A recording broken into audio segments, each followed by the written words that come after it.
breaking down every game, every day in Major League Baseball. This is the Baseball Betting Show. Here is your host, Greg Peterson. Hey, warmer from the low. Welcome to lovely Las Vegas for the Baseball Betting Show with myself, Greg Peterson, now part of the VSiN Family Podcast. We've got an excellent podcast for you.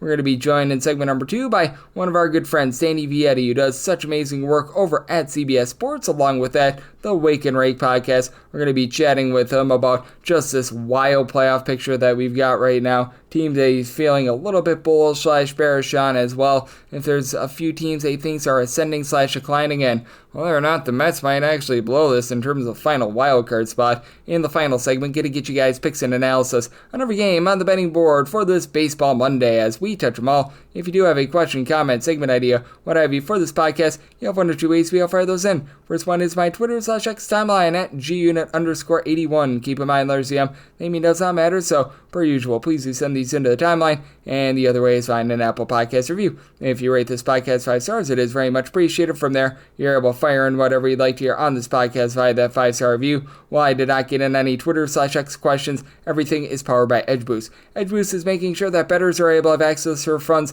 whenever and wherever that 100% of gambling transactions do indeed get approved. And when you go to edgeboost.bet, put in that promo code of Greg, G-R-E-G. That's going to get you a dollar for dollar match on your first deposit up to $25. Now let's take a look back at everything that we saw in baseball on Sunday. Try to find some trends and try to get to know these teams a little bit better. Games from yesterday is Greg buzzing about. Here is the rowdy recap. The top under team in all of baseball is the Cincinnati Reds, and they played yet another under on Sunday. As there was one run in the game, 1-0. They take down the Cubs. They're now 59 overs, 88 unders, and 9 pushes in their games thus far this season. And for the Chicago Cubs, you had James Satayon give up just 1 run in 7 innings. Brad Keller is scoreless inning, but for the Reds, they had Andrew Abbott be able to go out there, give you 4 2/3 innings scoreless, and then the bullpen picked him up from there. Graham Ashcraft, Tony Santillan, scoreless inning apiece. Nick Martinez, 2 1/3 innings scoreless, and for these two teams, a combined 11 hits, 1 run, and that was just enough for the Cincinnati Reds to be able to get the job done. And all of a sudden, they are tied with the New York Mets in the NL wildcard standings as the Mets lose at home to the Washington Nationals. 3-2 the final. Jake Irvin, 2 runs allowed in 5 1/3 innings. His best start in quite some time. Francisco Lindor did take him deep, 28th home run season. And Sean Manaea, last 3 innings, he gives up 3 runs, all of which were earned, including a home run, as it was home run number 3 of the season for Nasim Nunez. From there, Clay Holmes, who he's supposed to be a starter for the team. 3 2/3 innings scoreless in long relief. Brooks Raley and out of the bullpen scoreless. Gregory Soto and Edwin Diaz, they both led to scoreless inning. And for the Washington Nationals, you had 3 2/3 innings scoreless from Mitchell Parker to be able to get the job done. And the Nationals win despite going 1 of 11 with men in scoring position. Boy, oh boy. And the San Diego Padres, they're locking down that wild card spot 3-2. They take down the Chicago White Sox. Michael King was the king of not giving up runs. Does give up 4 walks, but 5 scoreless innings. Adrian Monajon stranded the bases loaded, scoreless inning. Did have Kyle Hurt give up 2 runs in 1/3 of an inning, but Mason Miller, pair of outside the bullpen scoreless. Wandy Peralta, Robert Suarez, both led to scoreless inning, and Fernando Tatis Jr. gets home run number 23 of the campaign. That comes off of Sean Burke, who gives up 3 runs, 2 of which were earned in his 4 innings. Mike Facil, 3 scoreless innings. You had Grant Taylor give you a scoreless inning, and then Brandon Iser, Jordan leisurely combined for a scoreless inning. And the Minnesota Twins, they leisurely get the job done against the Cleveland Guardians. Guardians had won 10 straight games, tried to gain a little bit more ground on the Tigers, but could not. 6-2 the final. As for Cleveland, Stephen Kwan was able to go deep off of Simeon Woods Richardson. His 11th home run season. Woods Richardson, 2 runs allowed in 5 innings. From there, Cody Funderburk, Pearson Yule, Cole Sands, Travis Adams, they were all able to give you a scoreless inning. And for Cleveland, Joey Cantillo, not a lot of length, but not bad. 1 run allowed in 4 1/3 innings.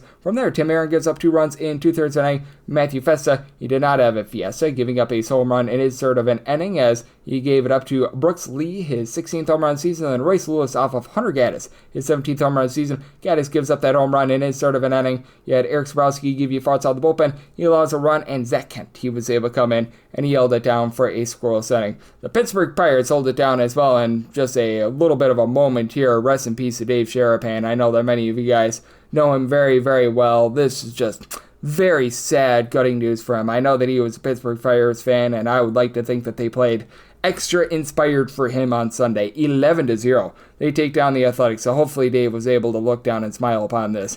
Mitch Spence got spent. 7 runs, 6 of which were earned in 3 1/3 innings, as the Pirates, they just unloaded a load on him. Jared Trollo, 7th home run season. Joey Bart, a little bit later off of Oswaldo Beto, his 4th home run of the campaign. Beto, well, he got torpedoed. 3 runs allowed in 3 2/3 innings. It's Scott McGough gives up a run in an inning, and for the Pittsburgh Pirates, pitching was great in this one. Mike Burrows, 4 scoreless innings. Carmen Mlodzinski, 3 scoreless innings. You don't mess with the Johan Ramirez and Dodi Moreta. They were both able to turn a scoreless inning. Not often that a game goes extra innings and a team loses by 6 runs, but the Orioles accomplished that. 7-1, the New York Yankees get the job done as the floodgates open in the 10th inning. Jazz Chisholm gets Jazzy for his 31st home run of the campaign, and Ben Rice is 24th. They squander what was a really nice start from Kyle Bradish. 1 run allowed in 6 innings. Diedrich Enns, Rico Garcia both throw it over the plate for a scoreless inning. Cade Stout, 2 runs, 1 of which was earned, give it up in his inning work, and then Keegan Aiken and Yarmir Hidalgo, they combine to give up 4 runs in the 10th inning, including Aiken giving up those 2 bombs. And for the Orioles, they stranded 10 men on base. Samuel Basallo does go deep off of Cam Schlittler for his 4th home run of the campaign, and that was a lone trick of offense the Orioles got. For Schlittler, gives up that home run in 5 1/3 innings. Tim Hill, Devin Williams, David Benhart, Emilio Duvall, I'll give you a scoreless inning. Luke Weaver and Fernando Cruz both give you an out of the bullpen scoreless.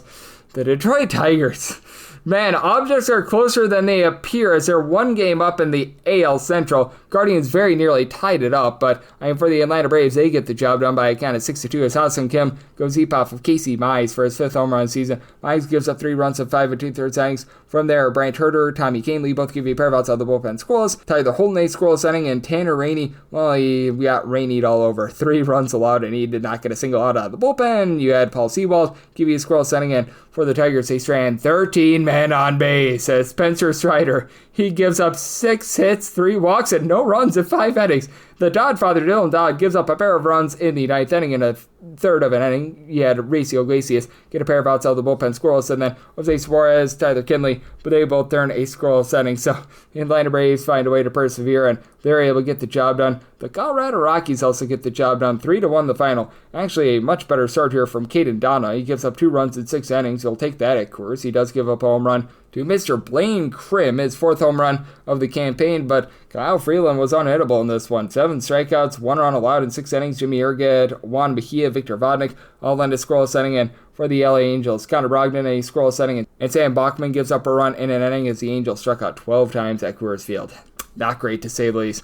Not great from the Brewers either. They lose to the St. Louis Cardinals by a count of 5-1 as Robert Gasser, first start in quite some time at the big league level for him, gives up 2 runs over the course of 3 innings, including a home run to Mr. Ivan Herrera, his 17th home run of the campaign. From there, you had Eric Fetty Wap get whopped for 3 runs in 4 innings. Rob Zanowski and Greg Anderson both combined for a scoreless inning, and for the St. Louis Cardinals, this was very rock solid from Matthew Liberatore. 1 run allowed in 5 innings. Matt Savanson, 2 scoreless innings. Ryan Fernandez and Riley O'Brien are both able to turn a scoreless inning, and the Blue Jays, they turn it up in Kansas City, 8-5. They're able to get the job done. The Blue Jays, by the way, your top over team in all of baseball. 85 overs, 65 unders, and 6 pushes, and they did a really nice job of taking it to Michael Wacha. It became the dying Pac-Man voice as it was Michael Waka Waka Waka Waka Waka.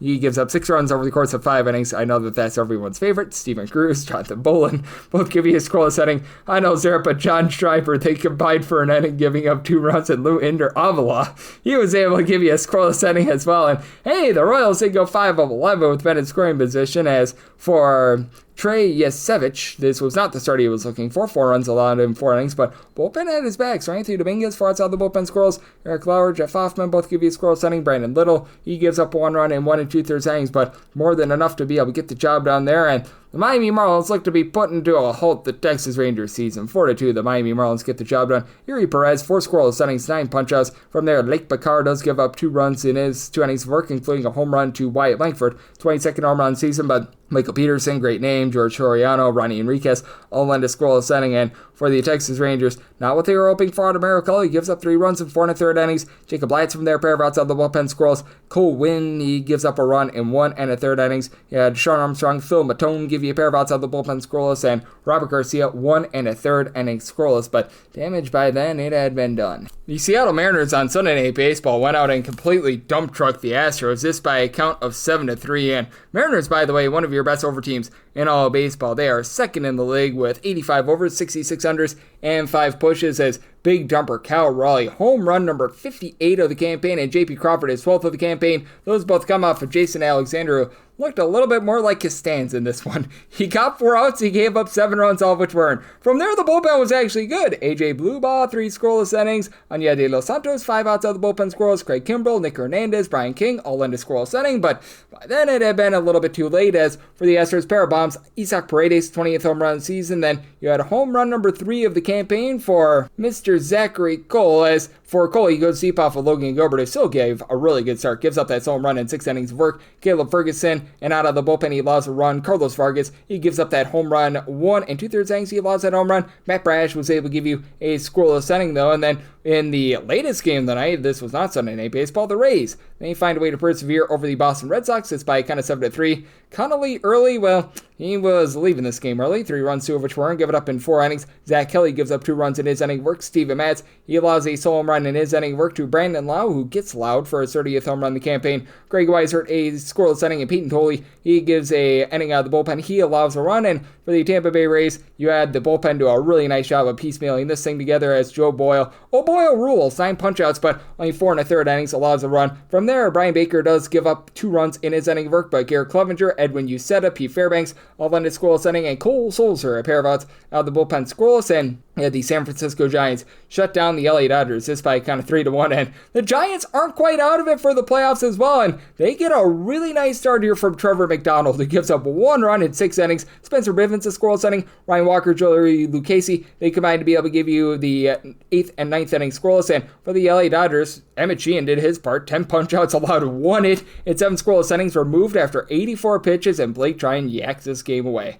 3 runs allowed in 2/3 of an inning. Alex Vesia, and out of the bullpen scoreless, and Will Klein, a scoreless inning. And for the Arizona Diamondbacks, they dump truck the Philadelphia Phillies by kind of 9-2. Ranger Suarez, he gives up 6 runs over the course of 4 innings, including a home run as going deep off of him. It was home run number 31 of the campaign for Corbin Carroll, and then Orion Kirkring gives one up to Tim Tewa, his 7th home run of the campaign, and Tim Meza, he gives one up to Ore Barosa, his first home run of the campaign, as for Mr. Meza gives up that home run in his inning of work. Kirkring ditto, solo home run, give it up in his inning of work. Yohan Duran gives up a run in inning, and Max Laser, a scoreless inning of his own, as for the Phillies to go 1-14 with men in scoring position, leaving 13 men on base as Eduardo Rodriguez, 6 scoreless innings despite giving up 6 hits and 3 walks. You had from there Taylor Rashi give up 2 runs in his inning of work. Philip Abner, a scoreless inning, and Nabil Krismet was able to end a scoreless inning as well. And if you're taking a look at trend-wise, what we're getting in Major League Baseball right now, over the last 7 days, it has been all about the unders, as you've got 49 unders of 42 overs, 53.8% hit rate to the under. As favorites, 53 and 42 on the money line. That's 55.2%. And if you look at the last 30 days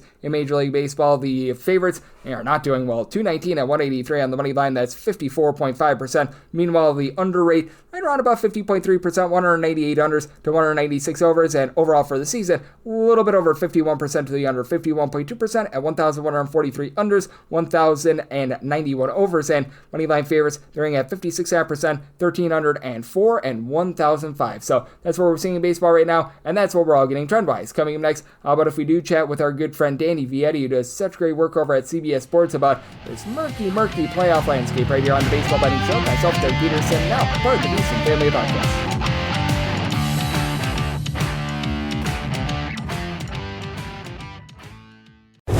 Breaking down every game, every day in Major League Baseball. This is the Baseball Betting Show. Here is your host, Greg Peterson.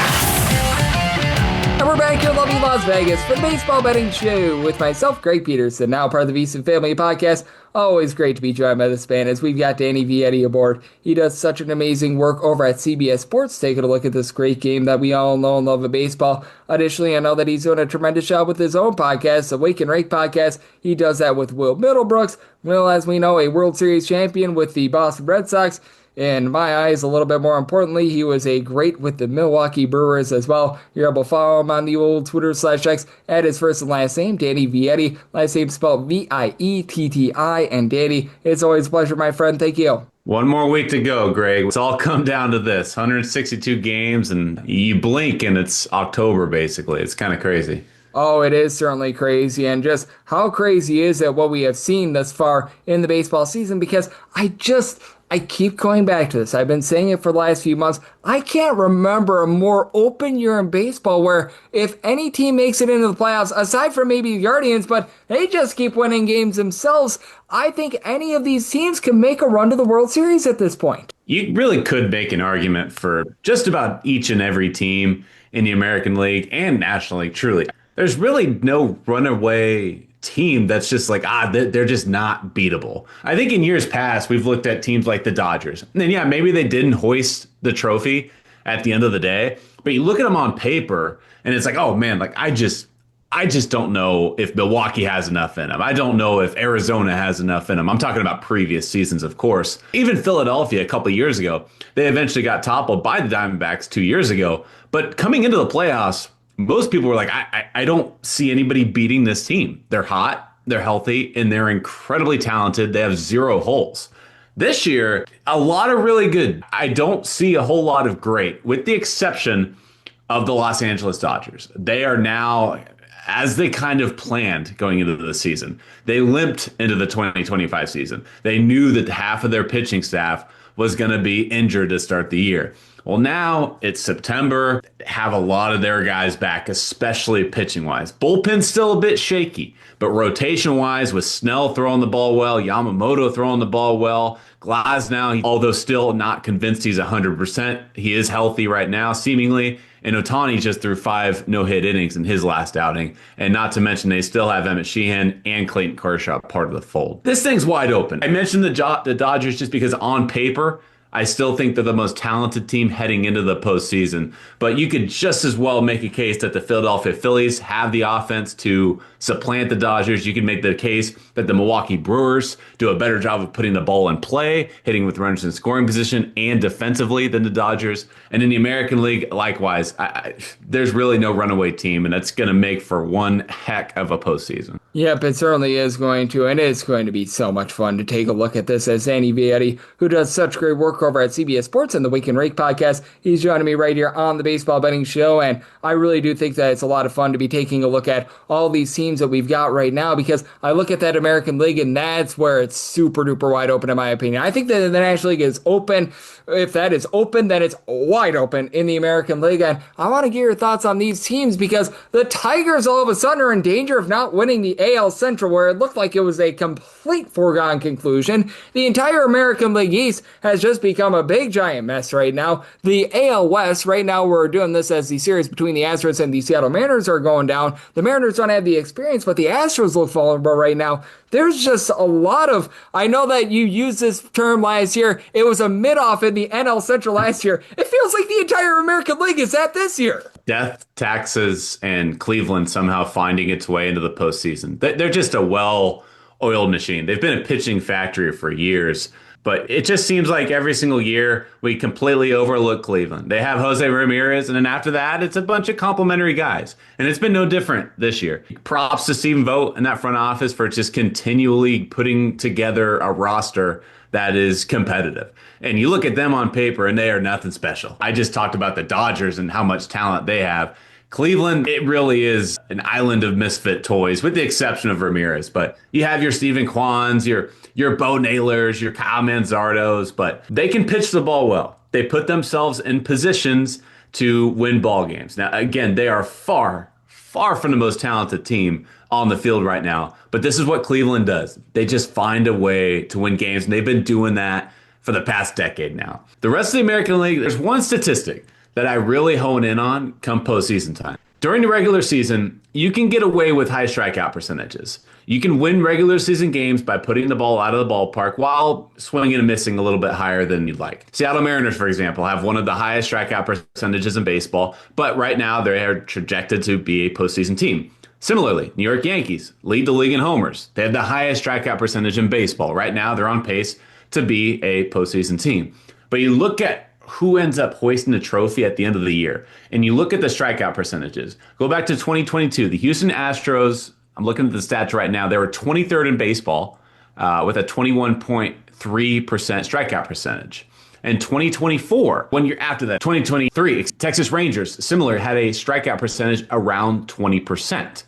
Last year, championship team, Los Angeles Dodgers, their strikeout percentage was closer to that 20% threshold. It wasn't close to 30. It wasn't close to bottom of the league, which is closer to 15. It was closer to that 20% mark, middle of the pack.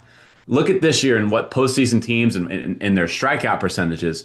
The New York Yankees have a close to 25% strikeout percentage. The Seattle Mariners, similarly, close to a 25% strikeout percentage. That is what concerns me about those two teams. Both of those teams right now are, again, projected to make the postseason. Similarly, Detroit Tigers, 23.5% strikeout percentage this year. That number is what concerns me about those three teams, and it proves to your point that this American League is just as wide open. Because history tells us that you need your strikeout, but you need to be able to put the ball in play. That's what it comes down to.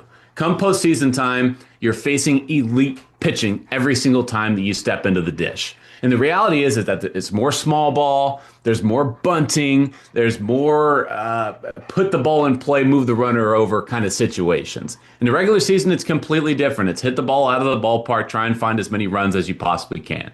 But I'm looking at Detroit, I'm looking at the Yankees, I'm looking at Seattle, and I'm looking at that strikeout percentage, and I'm looking at the rest of the teams that they're surrounded by in that strikeout percentage category. We're talking the Angels, Rockies, Orioles, the Tigers, bad teams. And so you put those three playoff teams and you stick that strikeout percentage next to them. That's what concerns me about those three teams. And all three of those teams, a lot of people are thinking, have World Series aspirations. Yep, and I think that is so well said by you because additionally, with your point, the ball just doesn't fly out of the yard the same way in the month of October as it does in June, July, even into late August as well, because the temperatures go down a little bit more, so that affects you as well. A ball that might be flying out in the summer months, they might be dying at the warning track as well. As Danny Vietti, who does such great work over at CBS Sports, is joining me right here on the Baseball Betting Show, and I think that leads to a lot of intrigue with the Seattle Mariners because I do like the fact that they've got some rock-solid starters. We saw Brian Wu a few days ago have that amazing start against the Astros. Logan Gilbert hasn't been great on the road, but it feels like he's starting to straighten out a little bit as well. Luis Castillo down with his strikeout stuff, but he's been very good at home. How do you take a look at a team like this? Because they are a little bit of a boomer bust team, but at the same time, I look at guys outside of Eugenio Suarez and Cal Raleigh, and they've got a lot of guys that are consistently getting on base for them. I think it really comes down to whether this lineup's going to get hot. I think this is your prototypical boomer bust type situation. You bring in a guy like Eugenio Suarez and Josh Naylor, both guys with a lot of pop, but they are also both guys that strike out at a very high clip. They already have a lineup. They were brought into a lineup that had Cal Raleigh, that had Randy Arozarena, and had Julio Rodriguez. All phenomenal players. But again, that strikeout percentage, I'm going to sound like a broken record. All three of those guys have historically career high strikeout and swing and miss. So you bring in more swing and miss, but you bring in more pop. Eugenio Suarez, across his career, he's kind of swung a hot and cold bat. When he's hot, he's a 50 home run guy. When he's cold, he's probably closer to 25 to 30 and a strikeout percentage near 30%. If Eugenio Suarez can get hot, if Randy Arozarena can get hot, if Cal Raleigh can just be Cal Raleigh, the MVP candidate that he is, and in Julio and some other complementary players, I think Seattle absolutely, to your point, has the rotation between Wu and Castillo, Gilbert, Kirby, Miller. They have a rotation that is World Series capable. They have a bullpen highlighted by Andres Munoz, the all-star closer for him. Pizzardo, Matt Brash is phenomenal. That bullpen and starting rotation has been World Series capable for probably 3 years now. They just haven't had the offense to do it. There's no mathematical formula that I could give you a route for Seattle to win the trophy. I think it really comes down to whether this lineup can get hot at the right time. And if they can, again, this pitching staff has the ability to go all the way and then some. Yep, absolutely. I think that they are that prototypical boomer bust team in a American League that once again about as wide open as it gets. And we've been talking about this team quite a bit. The hot and cold nature of baseball, it has certainly been there this year, and the Brewers have exemplified that. Very cold first few series of the season. Like, I remember we were talking about the Brewers perhaps being a 90-loss team after the torpedo bats came out for the New York Yankees, and Nestor Cortez gave up like 8 runs in 2 innings, and now here they are with the best record in baseball. But how do you see this Brewers team moving forward? Because they don't necessarily have the flash that you look at with a lot of teams. And Jacob Misiorowski, since coming off the injury list, has not been great. Even with Jacob Misiorowski not being great, they've won a lot of those starts, and this team, for lack of a better term, has just found a way to get the job done all year long. They're kind of similar to Cleveland, right? They don't jump off the page to you, but they find a way to put themselves in successful positions. What really goes their way is their starting pitching, and they have the best ERA in the National League at a 3.52 ERA that starting rotation has. That's their star power. It's the Freddie Peralta, Woodruff, Misiorowski, Quinn Priestner's been phenomenal this year. Their starting rotation, that's what's going to guide them to where they need to go. That along with their defense. I mean, they're always and still are considered one of the best defensive teams in baseball. Again, offensively, they don't jump out to you. I think that's what leaves some to be desired. After Churio, Yelich, and Contreras, Bryce Train's a good player, not a great player, at least at this point in his career. Similar to Isaac Collins has had a really nice year. Does he threaten you? Does he scare you as a pitcher? Maybe not so much. There are a lot of mix and match. They have a lot of platoons out there with guys like Andrew Vaughn. It's just a lot of good, maybe not a lot of great. With the exception, again, their starting rotation with Peralta, Woodruff, Misiorowski, that's elite. Milwaukee, similar to Seattle, they're going to have to get those bats come alive. But the only exception or the only opposition to Seattle that Milwaukee has is that they don't strike out nearly at the clip that Seattle strikes out at. So they have a rotation similar to Seattle that is certainly World Series capable. They have dominant arms within their rotation. And then offensively, they don't hit the ball out of the ballpark as much as Seattle, but they don't strike out or swing and miss as much as Seattle. So I think that goes into their favor, is that they are a willing team to move the runner over when there's a guy on second base or third base with less than 2 outs. They are a very team-oriented team in that they're not always searching for numbers, searching for the home run spot. They truly are willing to sacrifice their individual numbers for the greater good of the team. Yep, I think that is so well said by you, and it's going to be intriguing to see if they get on a run in the postseason, as Sandy Vietti does such great work over at CBS Sports. Join me on the Baseball Betting Show, and we do need to talk about this as well, because going into the weekend, still a lot of mystery with regards to the National League wildcard picture, thanks to the New York Mets doing something that we've seen from the New York Mets before and just completely crater here in the back half of the season. They're still holding a lead in the wild card, but how do you take a look at this race right now with the Reds still being in it, the Arizona Diamondbacks and the Giants, who sold off a lot of pieces at the trade deadline? Somehow, some way, they're still here too, and it's going to take a Herculean effort for a team like the Giants or the Diamondbacks to get back in it, but we have seen how bad this New York Mets team has been playing recently, and I've been making the argument any team that gets in the postseason might be able to make a run to the World Series, and certainly the Mets have the talent to be able to do so, but this has been very off-putting by what we've seen, and they're going to be playing in their final 2 series of the season, a team in the Cubs that you know that they want to win these games, and for the Miami Marlins, a team that is looking to be able to close things out with some pride, and ironically enough, they're not completely mathematically eliminated for that spot either. Yeah, with the exception of the Cubs, who are a very good offensive team, the Mets will then get, like you said, the Nationals and the Marlins. So they have 1 game left against the Nationals this weekend, and then they have Miami coming up. So those are winnable games. But Miami has had a very strong season. So those are anything but guaranteed wins for them. You look at Arizona, which, as I'm looking at the standings now, about 2.5 games back. You kind of lean toward they're running out of time. You know, there's just probably not enough wins on the table. They're going to face Philadelphia to finish this weekend. They're then going to finish against the Dodgers, a 3-game set, and then a Padres, a 3-game set, which should be exciting. But I just don't know if there are enough winnable games for Arizona to get back into things. Similarly with San Francisco, I mean, they've been so up and down all season long. I mean, they would go on 10-game win streaks, then they'd go on 12-game losing streaks. They've been, in my opinion, San Francisco does not deserve to be in this postseason. You can make the argument with the Mets, too. They've been really inconsistent this year as well.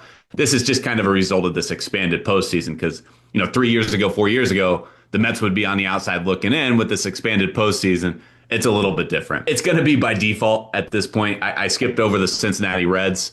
I actually think Cincinnati on paper is, I loved them coming out of the All-Star break. I loved that Hunter Green was coming back from the injured list. I loved their rotation coming into the second half. But offensively, they've just been so hit and miss. I think on paper, Cincinnati could really go on a run come postseason time because they kind of have one of those boom or bust offensive lineups. And I think they have a rotation with Green, Lodolo, Littell.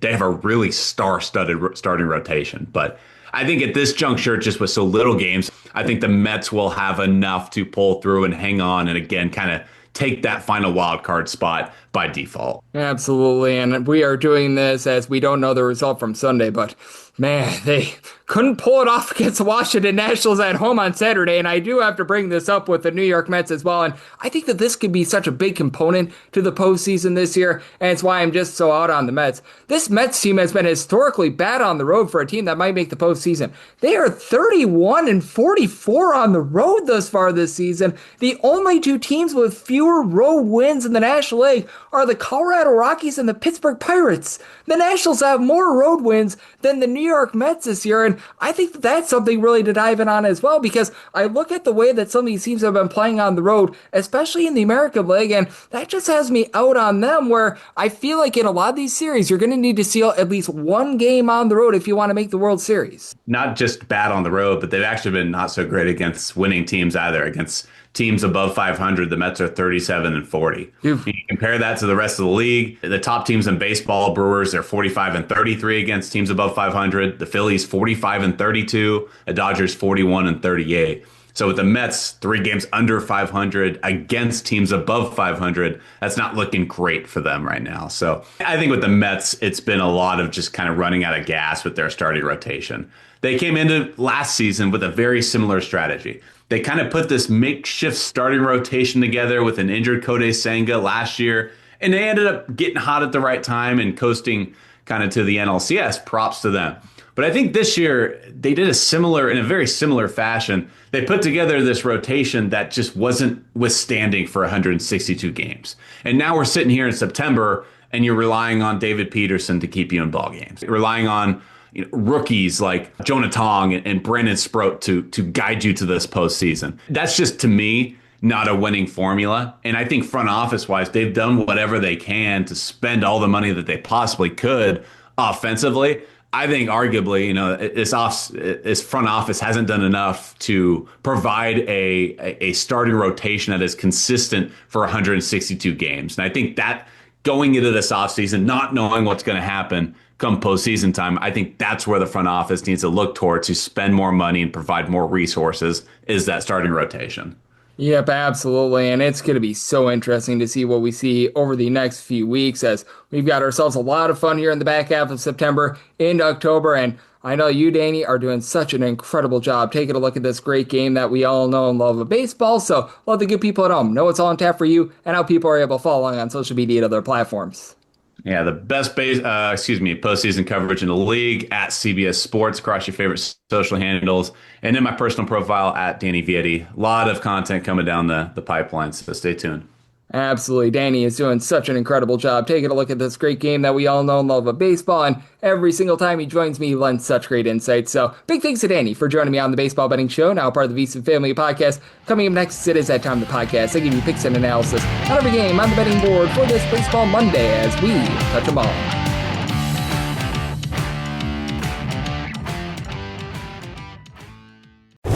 Breaking down every game, every day in Major League Baseball. This is the Baseball Betting Show. Here is your host, Greg Peterson.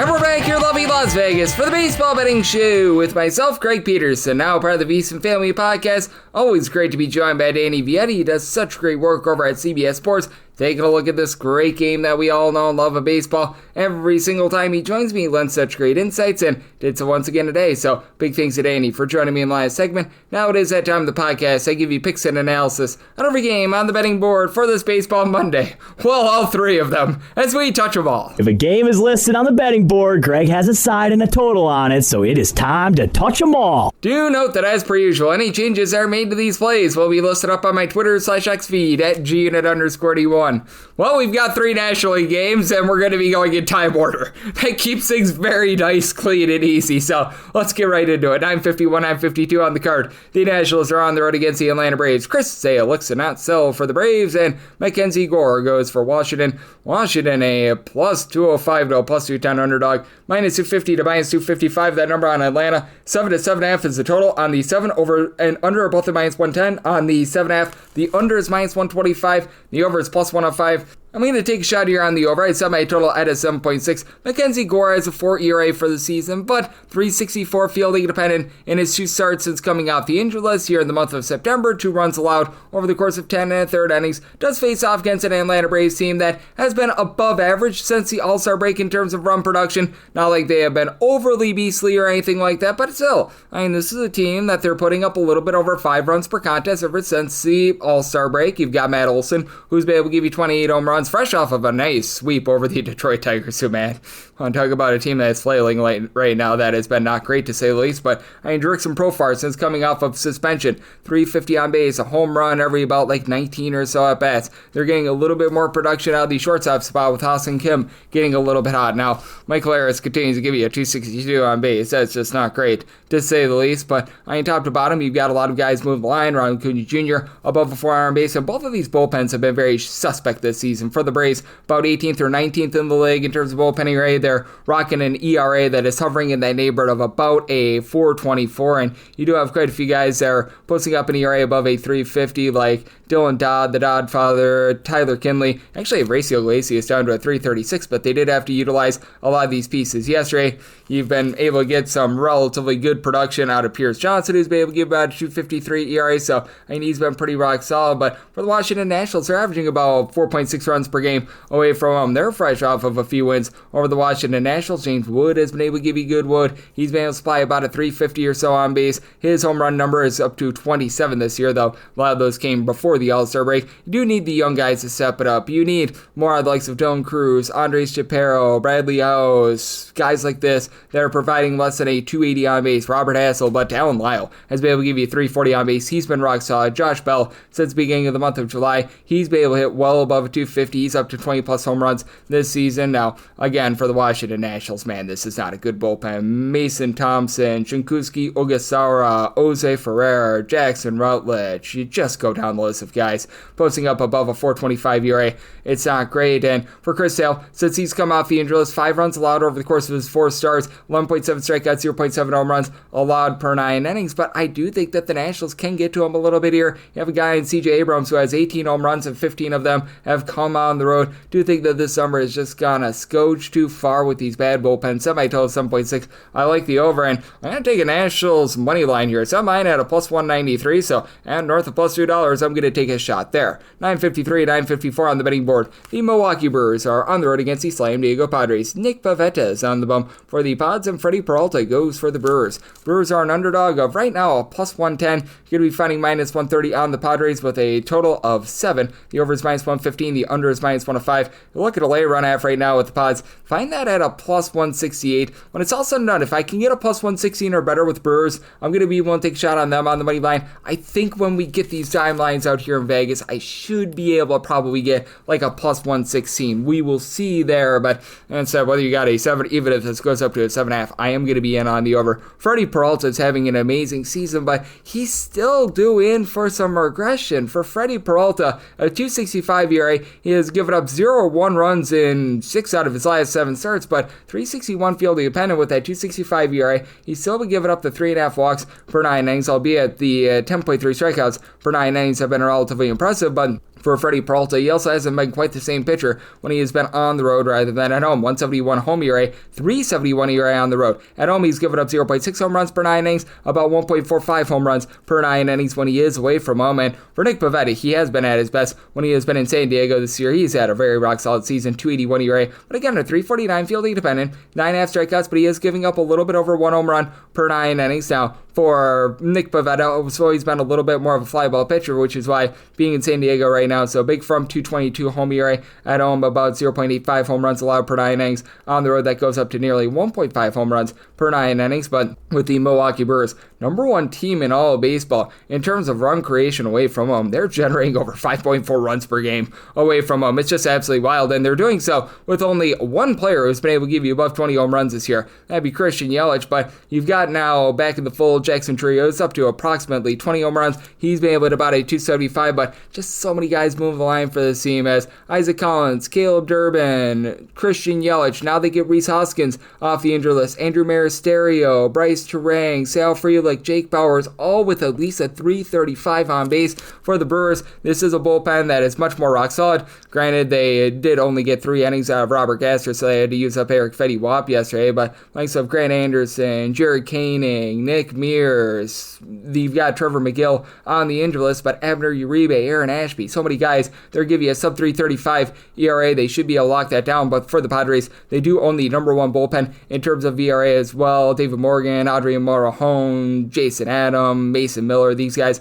have all been able to give you a sub 325 ERA, have been solid. Robert Suarez sometimes does give up a few runs in the ninth inning, but all in all, it's been pretty rock solid. We have seen Jeremiah Estrada come back to earth a little bit. And for the Padres, if you do have a main concern for this team, they have really not had a lot of home run power this year. They are actually in the bottom 4 in the big leagues in terms of home runs out of per at-bat basis. But if you're looking at the starting lineup night in, night out, oftentimes they're starting either 8 or 9 guys that are hitting at least a 250. Fernando Tatis Jr. obviously has been rock solid, 23 home runs, up to a 367 on base. Manny Machado, 25 plus home runs, is hitting at 275. And Ramon Laureano's been a little bit cold recently, but he's still been able to supply 23 home runs. He's hitting about a 280 overall for the season, so he's been able to do a relatively solid job there. You've got Jake Cronenworth moving the line, give you about a 370 or so with regards to that on base as well. And Freddie Fermin has been able to lock down that catcher spot as well, so it does make it a very interesting circumstance.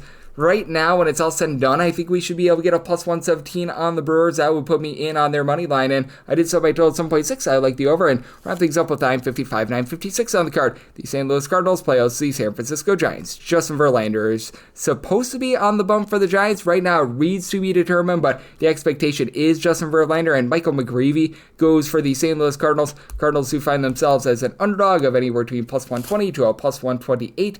Meanwhile, with the Giants, that's anywhere between minus 145 to a minus 152 with a total of 7.5. Over is between minus 112 to a minus 120. Under is between minus 108 and even money. And it's on my total 7.9. I'm going to be in on the over. Now, overall for the season, the Giants have been a top 3 team in the big leagues in terms of bullpen ERA, but now you're starting to have some shakiness. We've been seeing these guys like Matt Gage, Jose Butto, both up in ERA north of a 350 now. Randy Rodriguez being on the injury list does not help them out, though Joey Lucchesi has been very good in this bullpen. And for the Giants, they do hit quite a bit better when they're away from home rather than at home. Away from home around 4.6 runs per game, more like 4.1 at home, but Rafael Devers has been able to get his act straightened out ever since he's joined the San Francisco Giants. He has been able to supply you with about a 340 on base, 17 home runs, albeit last 2 weeks have not necessarily been too amazing, but Eloy Ramos, how about him hitting about a 260? He's up to 18 home runs. You've had Jung-Ho Lee move the line a bit more, about a 330 on base. Matt Chapman doesn't hit for much average at a 234, but 345 on base, 21 home runs. William Adames, again, not a lot of average, but he's up to 28 home runs, so you got a lot of guys that are starting to really be able to step up for this team. You still have your albatrosses like a Luis Matos, the entirety of the catcher spot. This has not been great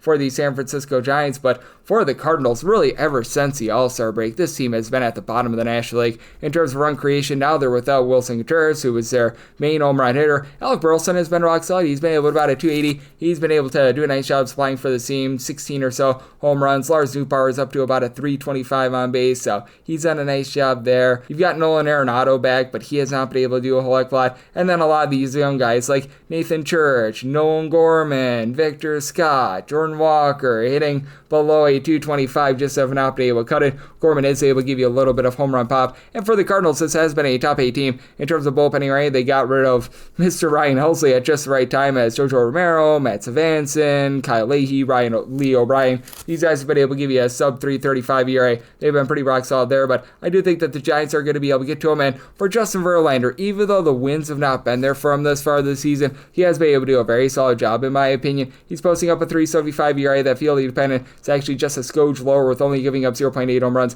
per 9 innings. Not a strikeout artist, but still 8 strikeouts per 9 innings. He's allowed 3 earned runs in his last 5 starts. Do I think there's a little bit of regression coming on that? Sure, and he's done a nice job of being able to lock it down. And for Michael McGreevy, he does a nice job of not beating himself, but he just has no deception whatsoever. With McGreevy, 0.8 home runs and 1.6 walks allowed per 9 innings, but also 5.5 strikeouts per 9 innings, so he's pitching to a whole bunch of contact that has gotten him into some sticky situations, to say the least. And for Michael McGreevy, it's been very interesting to take a look at his home and road splits, as well as St. Louis, typically a little bit more of a pitcher-friendly ballpark, but he's been much better on the road with a 2.50 road ERA compared to a 5.22 ERA at home. But to think that the Giants are going to be able to get to him a little bit more here. Somebody told 7.9. I like that over. And the Giants up to a minus 155 on the money line. And that'll wrap things up for the Monday edition of the Baseball Betting Show, now part of the VSiN family of podcasts. Big thanks to Danny Vietti of CBS Sports and the Wake and Rake podcast for joining me in the last segment. If you do like hearing from this fine podcast, Baseball Betting Show, you're able to subscribe wherever your podcasts, Apple Podcasts, Google Play, Spotify, Stitcher, and TuneIn. If you have a question, comment, segment idea, what have you for this podcast, you have one of two ways to be able to fire those in. First one is my Twitter/X timeline at gunit_81. Keep in mind, LRCM, the me does not matter, so as per usual, please do send these into the timeline. The other way is find an Apple Podcast review. If you rate this podcast 5 stars, it is very much appreciated. From there, you're able to fire in whatever you'd like to hear on this podcast via that 5-star review. I'm with you guys every single day on this podcast throughout the regular season into the postseason. So I'll be back with you once again tomorrow. Thank you.